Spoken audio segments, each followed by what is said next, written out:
Hi, everyone. Thank you for tuning in. Today we'll be talking with Dr. Nathaniel Swigger and Kelly Cahill Roberts, and we'll be talking about dating violence and dating violence prevention programs. So thank both of you for joining today. Thank you for having us. Thanks, Chris. And what I'd like to do is begin just quick introductions. If you could give us a little bit of educational background. We'll start with you, Nathaniel. Yeah, I got my PhD at the University of Illinois in 2009 in political science. I've been a professor of political science at OSU for 6 years now, just finished my 6th year. My specialty is political communication and political psychology. I got involved in this project because of some work that I've been doing on public opinion on sexual violence and gender norms in mass media, as well as some work on adolescent development and intellectual growth. All right, excellent. And you, Kelly?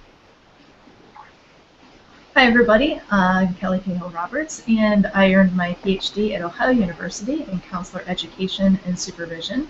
And I've been working as a counselor and art therapist for a little over 15 years now, and got involved in this program with my specialty in domestic violence, dating violence, and trauma, and have started to put together prevention programming for our local high schools, and then connecting with Nathaniel on the long-term effects. All right. So I guess a good spot to start would be what is dating violence? I think we probably all have some idea about what domestic violence is, and dating violence is probably similar to that. But if we could start with some type of operational definition, or what is dating violence? Sure. Dating violence is, as you said already, Chris, a lot like domestic violence. So if you imagine what you already know about domestic violence, there's oftentimes what we call physical abuse. That's the most obvious to people. There's sexual abuse and emotional abuse. All three of those types play roles in what we call the cycle of violence, power and control. I can go into a little bit more detail about those if you have questions. And that's the general format or framework around domestic violence research and domestic violence in general. In dating violence, we're talking about people who are not necessarily in a living situation or a married situation, partnerships, life partnerships. So this would be people that are simply dating and also have that same framework that's a part of their relationship. Unfortunately, we see that this begins in high school with teenage dating partners, and that's actually lays the framework, the groundwork for domestic violence later in life. So if you imagine what you already know about domestic violence, apply that to teenagers and their dating relationships, you really do have a very good working understanding of what it is we're talking about today. Okay, so can you give us a little bit of, are there different, you started kind of talking about different types. I don't know if there are different types or different ways of being violent. Has the research focused on more one type than the other? Can you tell us a little bit about the prevalence across the different types, for example? Sure. The three types that we focus on are physical abuse, sexual abuse, and emotional abuse. Emotional abuse, you may hear them described as psychological abuse or verbal abuse. We lump them all together in what we call emotional abuse. Emotional abuse is the name calling, trying to control someone through, and now that we're on all the social media, keeping tabs on your other partner, those kinds of things. That would be emotional. There's also a huge bit on emotional abuse about jealousy, and we are focused on that a lot because teenagers tend to interpret jealousy as a sign of actually being in a very loving relationship. If he or she is jealous of someone else, then that must mean that I'm that special, which is really a distortion of the truth. Jealousy is really the #1 way to get into an emotionally abusive situation, which then can, of course, set someone up to believe that this relationship is the best that I have, and then it allows the perpetrator to perhaps perpetrate physical abuse, which we know is hitting, slapping, choking, burning, those kinds of things. And sexual abuse, which almost everyone will immediately say rape, but they don't also realize that things like unwanted touching of any sort, including holding my hand if I don't want you to hold my hand, when there's a sexual intent there. Things like that Also, if you're not dressing sexy enough, and I try and make you dress sexier or less sexy because I don't want people paying attention to you, you can see where they start to play with one another as far as jealousy plays a role into all of that too. So those are generally the types that we're focused on, and in our program we focus a lot on the emotional abuse because that's the one that's so difficult for the teenagers to understand because it's so prevalent in our media about jealousy and emotional abuse being a normal part of a relationship, and again, a sign of love. What I've found in the most recent research, at least that's been presented by the CDC, and that was from a 2014 publication that they did that you can find online at the CDC, is that they found in a sample of teenagers that 10% of them were reporting that they experienced some type of physical abuse in the 12 months prior to being surveyed, and 10% experienced sexual abuse in that 1 year prior to being surveyed. That's a problem. They did not address emotional abuse, and unfortunately what I can tell you about what Nathaniel and I have found in our data is that our kids from our population here in Lincoln County are reporting levels as high as 92% are experiencing emotional abuse, and these are freshmen in high school. So before they've even had a very extensive dating experience as a high schooler, at freshman year, they're reporting that they've already experienced emotional abuse. And I know that the sexual abuse and the physical abuse rates are much higher than what the CDC is reporting nationwide. Yeah, in our data, the rates for sexual and physical abuse are about twice as high as what the CDC has reported. Some of that might have to do with differences in data collection. Some of that, I think, is probably just based on the nature of the sample that we're dealing with.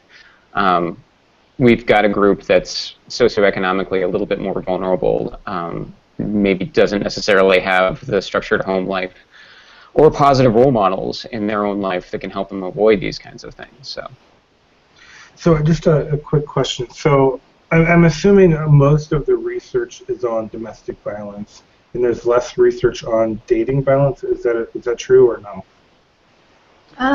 My understanding is it's somewhat mixed because dating violence is, we're more aware of the fact that that does lead to domestic violence.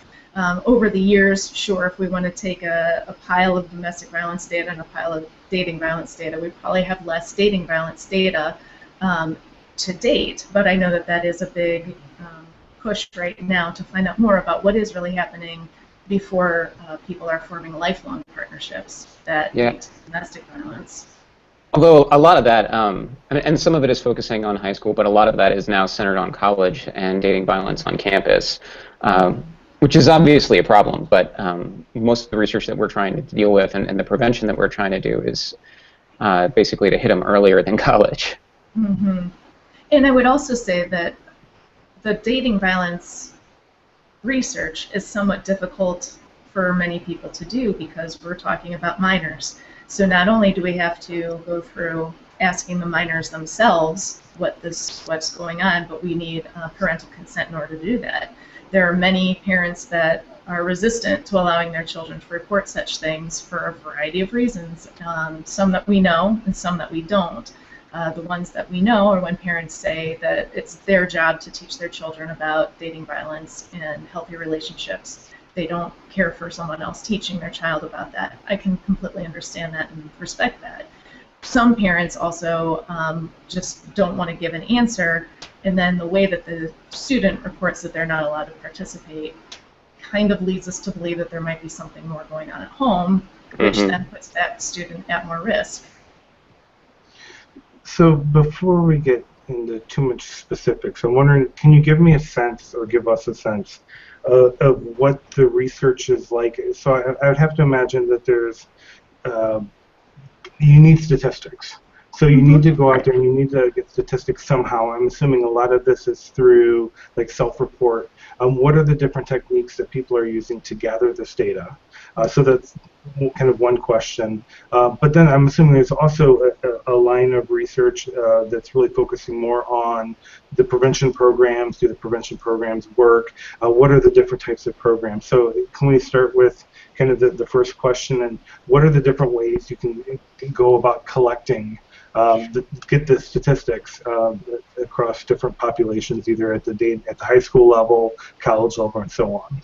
Yeah, the ones that we use what are called the attitudes towards dating violence scales to start with. And so those deal with both male and female behavior and asking in kind of a general sense, like just about very, very specific types of actions. Is it acceptable or not to hit your partner? Is it acceptable or not to yell at them? Is it acceptable or not to make fun of them in public, or control what they wear, or control who they see? And if it's unacceptable, or how unacceptable is it? So that's one way, and just a good way of kind of getting a sense of how they feel about dating in general. We also use the Cadre scale, which, Kelly, you're going to have to help me out. What is that? Right. That was the Conflict in Adolescent Dating Relationships Inventory. I couldn't remember the C. I know. Is it long enough for you? I know. That's why we just call it Cadre. Right. That one actually looks at specific behaviors, like I've done this to my partner, or my partner has done this to me, in the way that they've argued, how often do they argue, what kind of things that they argue about, that sort of thing. And that is all self-reported. But we also don't see a lot of social desirability. So, I mean, if you're working like with high school students, I'm assuming this is self-reported with a paper and pencil, anonymous, like in the classroom? Mm-hmm. Or is this like on MTurk or some computerized platform? Or how are these self-reported typically? We've done both. We've done the pencil and paper, and we've done it actually through Qualtrics. I haven't really seen a ton of differences. With Qualtrics, of course, you can do a little bit more randomization of question order and some things like that. And actually, they move through it much faster when they're on computer. But it's all anonymous, and it's all done in the classroom itself. I have, at least in the past, tried to do it, set it up as putting the survey online and letting the kids kind of go home and do it, which doesn't work at all. If you want high school kids to do something, you have to have them do it right there in the room. Otherwise, you just lose them. I mean, they just lose interest in it. Well, and I could also say we have been working with some absolutely fabulous teachers in our classrooms, and part of our protocol, and the teachers are aware of this too, is that we eliminate all electronics, and we ensure that the room is entirely silent, and kids are not messing around on anything but that survey. If they complete the survey before others in the classroom do, they're still to remain silent. They're allowed to pick up a book or read something quietly at their desk, but Nathaniel and myself and the other teachers do monitor that room so that we know for sure that we're having independent reporting when they're at the computers. Yeah, and it's interesting to see. I mean, they plow through the surveys, and it's interesting to kind of see how they react to it sometimes, what they get confused about, what they get interested in, what they get hung up on. Yeah. And Nathaniel, I was just thinking about you mentioned something about the social desirability earlier, and I wonder if you could comment on that. Yeah. So from a data perspective, this is good news. From just sort of a sociological or normative perspective, it's probably bad news. But when you talk about dating violence and even sexual violence, people are totally willing to be open about their acceptance of these kinds of behaviors and their really, really uninformed attitudes on these kinds of things in a way that they wouldn't be about measures that we take of like sexism and racism. Like if you want to measure how racist a person is, you can't just ask explicit questions about it because they lie. Nobody wants to be the racist. But you can ask about how acceptable it is for a girl to control her boyfriend's behavior, or for a boyfriend to tell his girlfriend that she can't see these people. And for whatever reason, there is no social norm that people are responding to. Like they don't know what the correct answer is, so they're actually just giving their honest answer. Which I guess is actually one of the goals of our prevention program, is to actually teach them that no, there are good answers to these questions. Yes, absolutely. So, let me go back for 1 second. So you have these two questionnaires, and you've been distributing them, and you talked about discrepancies between, for example, data that you're collecting, as well as data that's been collected you talked about CDC statistics and stuff like that. can you, now that we have a sense of your research and some of your pilot questionnaires that you've been using in your pilot studies, can you remind us like where the discrepancies are? So within like Licking County compared to neighboring like Cleveland, I think you said Cleveland and other cities. Sure. Do you want to talk about that, Nathaniel? Or? Yeah, sure. One more thing. Sorry. Sure. I just wanted to remind people we did enable the Q&A app. So if you have any questions, we just had a question come in. If you have any questions, feel free to type them in, and we'll try to get to them after my question. Actually, this kind of goes to that, I think. It does kind of go to that. Do you want to speak on that first? Yeah. So the question is, were you able to? Can everybody see the Q&A? Or is it just us? Okay. That's a good question. I don't know. Everyone can. All right. But you won't be able to read it.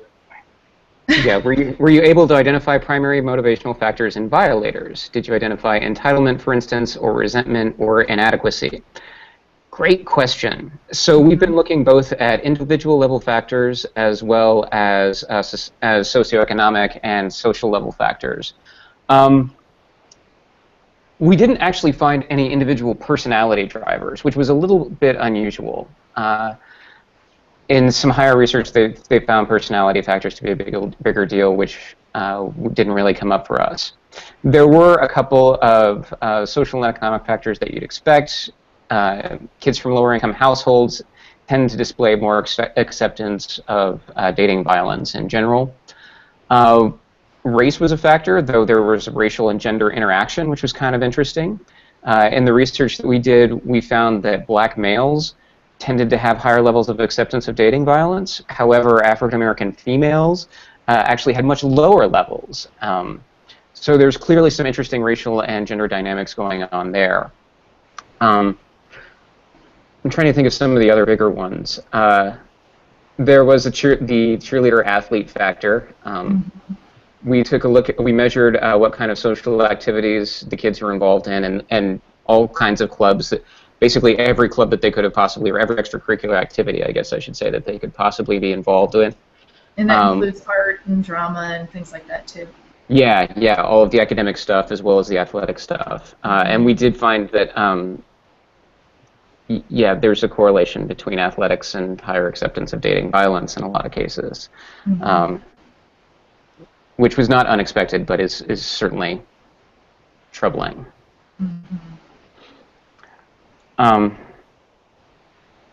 So, we have about 10 minutes left. So you've talked about some research that you guys have done. You also have this program that you're looking to move forward, and you're looking to get support for on experiment.com. I have provided a link on the event post. Can you give us a sense of, okay, so now that you have this pilot data, what exactly are you where are you going next? What's the next step? What is this you're looking for support for? What are you going to do? Sure. One thing keeps coming back. So before I answer that question, I just wanted to address that we've been using language of he-she relationships, but we are very clear in the classroom and in our surveys that domestic violence and dating violence does happen between homosexual partners. And it is as prevalent as in heterosexual relationships. So I did want to make that clear. We had permission from the writers of our measures to alter language to partner instead of boyfriend-girlfriend. So that is another element that we're looking at. That being said, I do want to talk about our long-term goals are definitely to find out, is our program effective long-term? So what we know for sure, and I'll let Nathaniel speak a little bit more specifically on that, is that the kids who have been through our program are still demonstrating positive effects 6 months later. That's as far as we've been able to track so far. So this money is going to help us get into the classroom for another year, track our freshmen for yet another year as they're sophomores. We want to track them as they're juniors and seniors, and also have comparison groups from the junior, senior, sophomore classes right now who don't have the program, and so that we can see what are our long-term goals or our long-term effects. Sorry. So I have a question real quick. So you talked about the pilot data. You have the important data, and then your program. What is your program? Oh. So Yeah, I guess we haven't really explained that yet. All right, so here's the program. What exactly are you doing? What's the program doing? Yeah. So this is part. You did ask me about other programs too, and if we have time, I'll compare and contrast. But for the sake of our time, the program that we've put together is a 4-session program. We go into classrooms directly during the school year, during school time, and we've been partnering with health class teachers.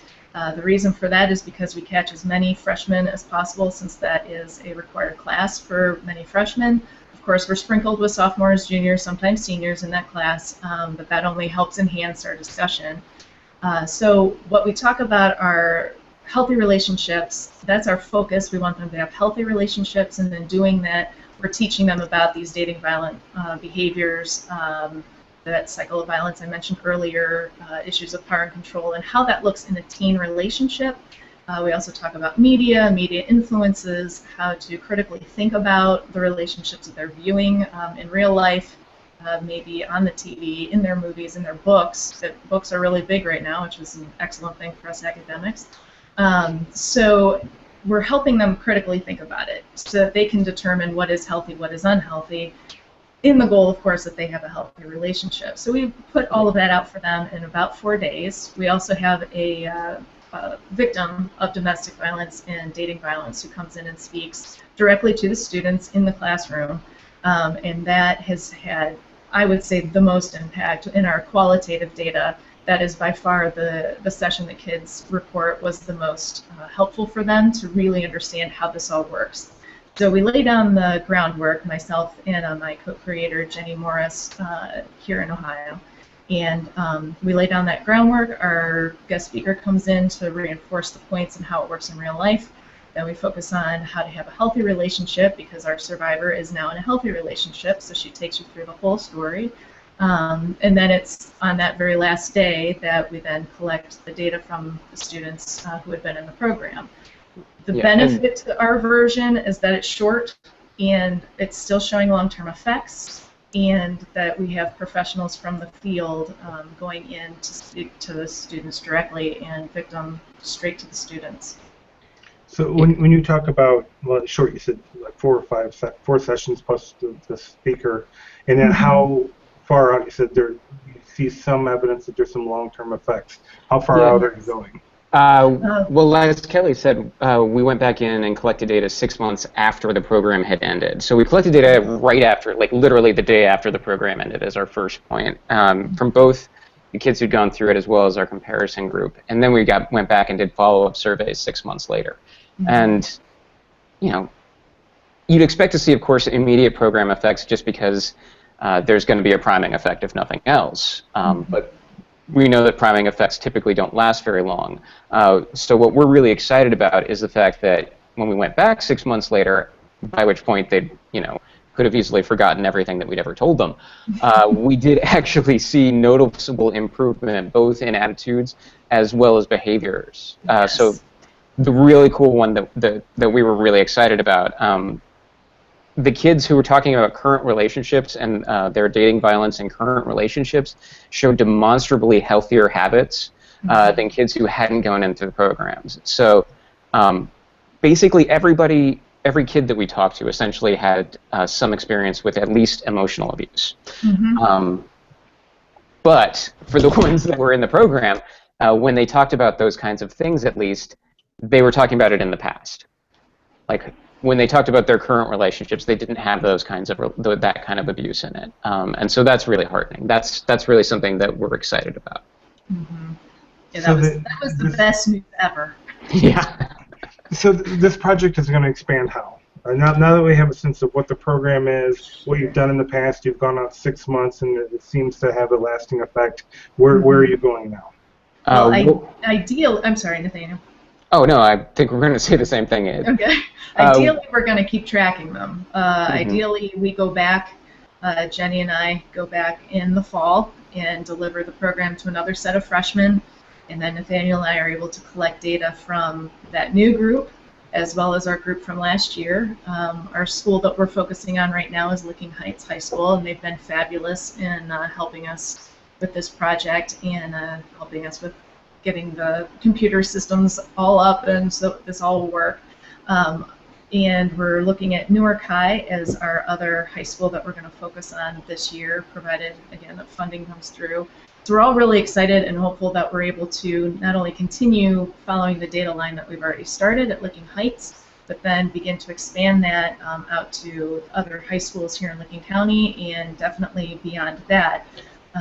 Licking County, unfortunately, has a very poor rate per capita of domestic violence incidents. If you rank all 88 counties in Ohio, we are 19th highest rate of domestic violence per capita. That's actually worse than Cleveland and Cincinnati. Yeah. So we do have a problem here that we want to attack. If we're successful here, we know that it's very likely to be successful other places, and we definitely want to expand. Yeah, and in addition to some of the primary program effects, if we're able to take this forward in time, one thing that we'll be able to do is look at secondary effects and kind of peer group effects, because we do have comparison groups that we're collecting data from aging, alongside the kids that we treated, so we can start to see, okay, how did the treated kids interact with the control kids?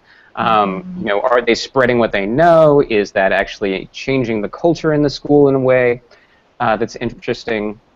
So that's the kind of thing I think that we'd really like to get into as we collect data over the next couple of years. Yeah. So we need to start wrapping up, but can you give us a sense of how your program differs from other programs? So Kelly, you talked about possibly talking about some of the other programs out there. How does this program differ from the programs that are currently in place? Sure. I'll just focus on one that people may be even familiar with. It's called Safe Dates, and it's very popular. It's a curriculum that you can purchase for your school, and there's trainings that go along with that. What makes us different, and Safe Dates is also empirically evaluated and proven effective, which is excellent news that it does work. They have a 10-session format, and it can be after school. My understanding is that oftentimes schools will have an after-school group. I do not know that it's being used directly in the classrooms. It may. Part of the success of the program is following their protocol, of course. That goes without saying. And part of their protocol are somewhat what I would call intensive projects. They have a poster contest project, and they have a play that they perform for the students. And then there's kind of a question-answer with the students that were in the performance. With the audience, and all of those are fabulous, and I'm extremely excited that they all work, and it's definitely hopeful for all of us. The difference for our program is that we are 4 sessions, we're much shorter, we're delivering straight into the high school, so we're there during the day. Kids don't have to sign up for something different or extra. We don't have this extra piece of a poster contest or a play that is somewhat more intensive as far as organization and getting a little bit more infrastructure together to make that successful in our schools. So we're a little bit faster as far as our 4 sessions versus 10. We're less demanding on the school's time and the school's organization resources and infrastructure resources. Thank you. So that we're seeing the same type of effect in the type of program that we're doing is very exciting. That we may have something that almost any school could ask us to come in and do that may be just as effective as a more extensive program that also requires the teachers to go through training. Jenny and I come straight to the classroom ready to roll. The teachers learn from us as we go, but there's not a specific extra component for the school's time or demands. And it's also got a nice broad reach as well. I mean, we hit everybody who takes health class, and in high school, everyone takes health class. So you don't get those kinds of selection effects in the program. Mm-hmm. So I just have a couple more questions, but I just want to make sure, is there anything that you really want to get across before we start kind of winding down? Well, I'm thinking 2 days. Okay. At theexperiment.com. We got 2 days left on experiment.com. That's right. Question. If you find us compelling, then donate, but donate now. So that's my last 2 questions. My first question is, if I'm really interested in learning more about domestic violence, dating violence, and I maybe don't have access to journals and stuff. Where can I go? Where would be good sources for me to go to learn more about dating violence and prevention programs? Okay, if you want to go to a national website, a good place to start really is the CDC. They will have other resources that you can click on, other links that will lead you to places that might be more relevant for what you're looking at. If you're in Ohio, you can look up the Ohio Domestic Violence Network, and you can put that in Google. It will come right up. They have also tons of resources for those of us in Ohio. So those of you who are in other states, I am certain that you can also put in your state domestic violence network, and you can get connected to the resources that you need. Oftentimes, and I know this is true for the Ohio Domestic Violence Network website, there's a place that you can click to make it private, so that if you are actually in an abusive relationship right now and you need those resources, there is a way for you to be able to delete that history so that if your perpetrator comes in while you're on the computer, it will look like you were never there. Okay, and probably the more important question maybe. If I'm interested in learning more about your program and I want to fund your program, what's the best way and how quickly do I need to do this? Visit experiment.com. Our project up there is called Can Dating Violence Prevention Have a Lasting Impact? And you said the link is on the... I put the link on the event post. Okay. So if you go there, I can also probably share it somehow through Twitter or something. I'll figure out another way to get out there. But the link is on the event post. Cool. We have 2 days left in our fundraising window. They take all forms of major credit cards, so it's very easy to donate. We also have information on some of the data that we've gathered is on that site. Some of our preliminary findings. There's an introductory video that talks a little bit. Kelly goes into some more details about what the program is. Talk a little bit with some of the teachers that we've been working with at Licking Heights, and all of that good stuff. All right. So thank you both very much for taking time out of your day to talk to us. Well, thanks for having us, Chris. And thanks everybody for watching. Thank you for listening. So we'll talk to you later. All right.